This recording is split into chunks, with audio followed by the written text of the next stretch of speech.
एकीकडे राज्यामध्ये मुख्यमंत्री नेमकं कोण होणार अशी चर्चा सुरू आहे, तर दुसरीकडे महायुतीमधील तिन्ही पक्षांमधील नेत्यांनी आपापल्या मनामधल्या इच्छा बोलून दाखवल्यात। केसरकर, प्रताप सरनाईक यांनी मुख्यमंत्री एकनाथ शिंदे हे पुन्हा व्हावेत अशी इच्छा व्यक्त केली आहे, तर गिरीश महाजन यांनी भाजपचाच मुख्यमंत्री होईल आणि फडणवीस हे मनामधले मुख्यमंत्री आहेत असं सांगून टाकलंय। तर तटकर यांनी अजित पवार मुख्यमंत्री व्हावेत ही कार्यकर्त्यांची इच्छा आहे असं बोलून दाखवलंय।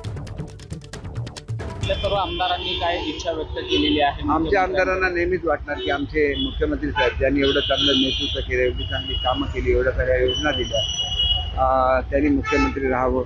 बघा, मला जर तुम्ही विचाराल तर मी ज्या पक्षाचा आमदार आहे त्या पक्षाचे नेते म्हणून एकनाथ शिंदे साहेबच मुख्यमंत्री परतवावे ही प्रामाणिक इच्छा आहे, परंतु शेवटी अजितदादा पवार, देवेंद्रजी फडणवीस आणि एकनाथ शिंदे साहेब बसून जो निर्णय घेतील तो निर्णय आम्हाला सगळ्या आमदारांचा अंतिम निर्णय असेल। आमच्या मनातले मुख्यमंत्री आपल्याला कल्पना आहे, सर्व भाजपच्या कार्यकर्त्यांना वाटतंय, आमदारांना वाटतंय, सर्वांना वाटतंय की भाजपचाच मुख्यमंत्री व्हावा ही आमची सगळ्यांची इच्छा आहे। सगळ्यांना वाटतंय, सगळ्यांच्या मनातले मुख्यमंत्री देवेंद्रजी आहेत। 14 ते 19 मध्ये काम देवेंद्रजी 5 वर्ष या ठिकाणी केलं, ते सर्वांच्या मनामध्ये आहे।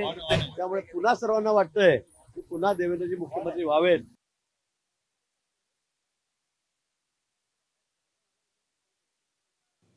स्वाभाविकपणाने कार्यकर्त्यांच्या मनामध्ये इच्छा असते, परंतु मी वारंवार प्रदेशाध्यक्षामुळे एक बाब स्पष्ट करत आलो, पुन्हा एक अधोरेखित करतोय की आम्ही वास्तववादी आहोत।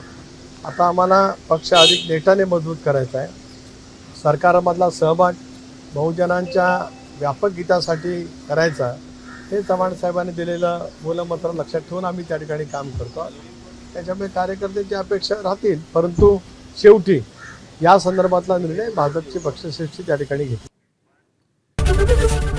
एबीपी माझा, उघडा डोळे बघा नीट।